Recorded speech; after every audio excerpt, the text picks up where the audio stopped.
decide. What we're going to have to decide in 2010, therefore, is who is going to step forward and take the stand that is required, first and foremost, to make sure we don't give up our liberty, because it's the option we need to pursue everything else we might think is important for our country. No freedom, no chance to do any of it, because we will have handed it off to a bunch of people who claim to be our betters. I tried to explain this to the kids today.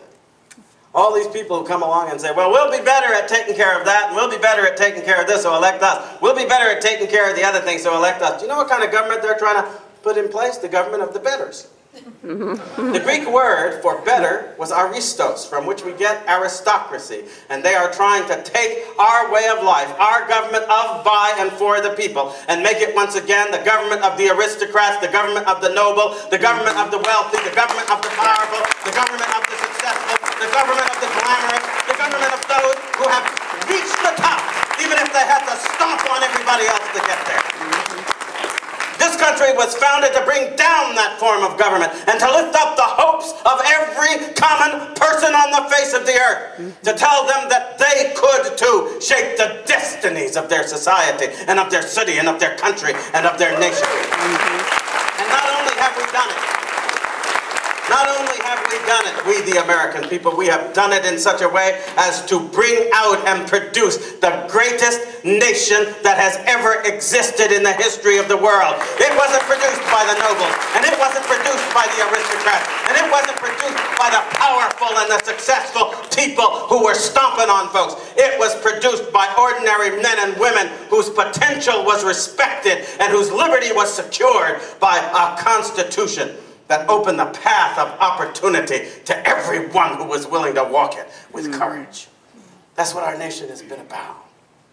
And right now, that nation endangered requires that we choose leaders who will stand for that liberty and the foundation principles on which it's based.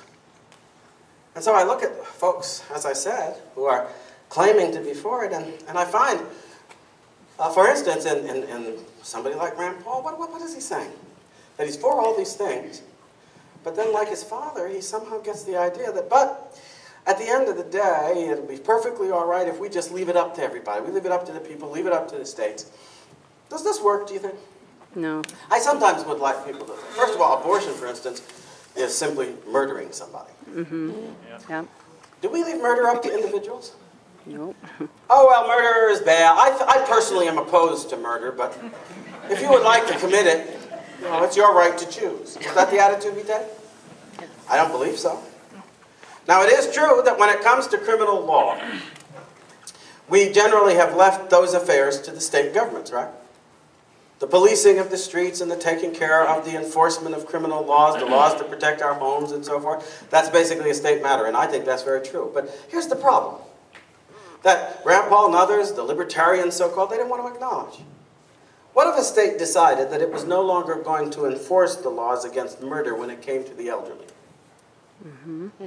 And if people reach a certain age, say they pass 65 or 70, and the people around them think they're a burden or an obstacle, and they decide to exercise their right to choose, just as we say to mothers now, you have the right to choose to keep that child from coming into the world, we'll say to children, you have the right to hurry that old person out of the world. See? And it will be on the same principle. Because, oh, I can't afford to take care of that old person. I can't afford the life of that old person. Dealing with that old person will get in the way of my career, am I this, am I that, am I happiness, and it will just be a burden. And therefore, let's off that old person, and we'll call that the right to choose. Right? Should that be left up to the states? If a state decided to pass such a law, do you think the rest of us should sit still for it and let them establish the regime of murder against the elderly? No. I don't think anybody would believe that was the case. Why? Because any state of this country that drops the ball and refuses to respect the unalienable rights of any group of individuals in this country is no longer respecting the overall chief goal of all Republican government. And then there'll be people like Rand Paul and say to Alan Keyes, well, I believe in the Constitution. The Constitution doesn't give you the right to say all that. And I'll say, yes, it does. Article 4, Section 4 of the Constitution says that the federal government of the United States shall guarantee in each of the states a Republican form of government. Depart from that form of government, and it is the obligation of the rest of the country. That's what the federal government does. It acts on behalf of the union of the whole. So if one state decides that it's going to go down a road that stomps on the unalienable rights of any group or class of its people, the whole rest of our people get to look at that person and say, no. We stand united in the principle of justice that says that we must, all of us, respect the unalienable rights that come to us from God and belong to every human being.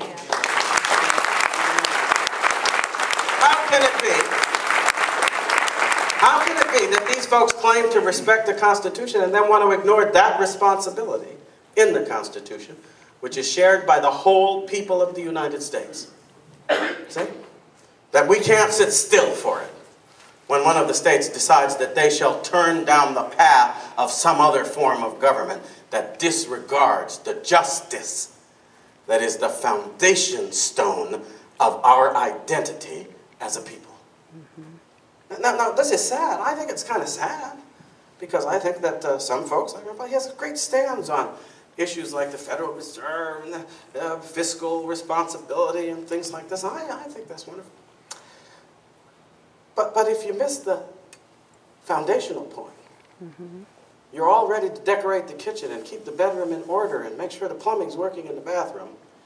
But when folks start blowing up the foundations, you're willing to let them go. Do you think that's a great way to keep the house intact? Because I'm sorry, while he's working on the bedroom and the kitchen and the plumbing in the bathroom, the whole house is going to collapse on top of him because the foundation has been destroyed. If the foundation be destroyed, what will the righteous do? Okay? God is wise. That's why I like every now and again throw in one of those phrases, because you can say something you think, oh, Alan sounded so smart. Alan learned from the Bible. That's all Alan learned from. and so, the simple truth is that it doesn't make sense. It's not logical. It has no point to it. And Bill is a nice guy. He might be too polite to just point this out, but I got to point this out. I am not here just because Bill is a nice guy. I am not here just because he'll stand up and say the right things and so forth and so on. I am here because, as I read about what he was doing and saw what he was standing for, I realized that this was a man who was willing to stand forward, and for the sake of that founding principle and those unalienable rights and the integrity of that Constitution, he was willing to take the risk of not getting the money from the powers that be, of not getting a pat on the back and saying an attaboy. He was willing to take the risk that he would be left out, left behind, and ignored by a media that no longer cares about the future of the liberty of this country. And when I see people who are willing to stand forward and take the risk and make the stand, I must back them up. And that's the question in front of all of us right now. We profess to care about freedom and we profess to care about the Constitution. Do we care enough to stand forward and take the kind of risks that our founders had to take? And I know right now we're living in tough times and people say, well, do I have the time? Do I have the money? Can I do this? But can we afford not to? Part of the game that's being played on us right now, and I don't mean that word game in a light sense, is to put us in such a position economically that we feel like we're forced to give up our liberty because we just don't have the wherewithal to sustain it. But let's look back at that founding period. Some of the people who were involved in that founding were wealthy people, lots of land and power. Others were just kind of ordinary tradespeople and business folks and artisans like Paul Revere who worked with their hands. Other people were just farmers and folks who, had to make their living off the land and expect that they would survive the ups and downs of those gifts from the seasons that would either come or not come. Okay? And yet, the wealthy were willing to see their mansions burned. And the artisans were willing to see their towns occupied and their livelihoods destroyed. And the farmers were willing to see their fields turned into battlefields and their homes turned into hospitals where perhaps they and their children would be unsafe because they favored the liberty of America.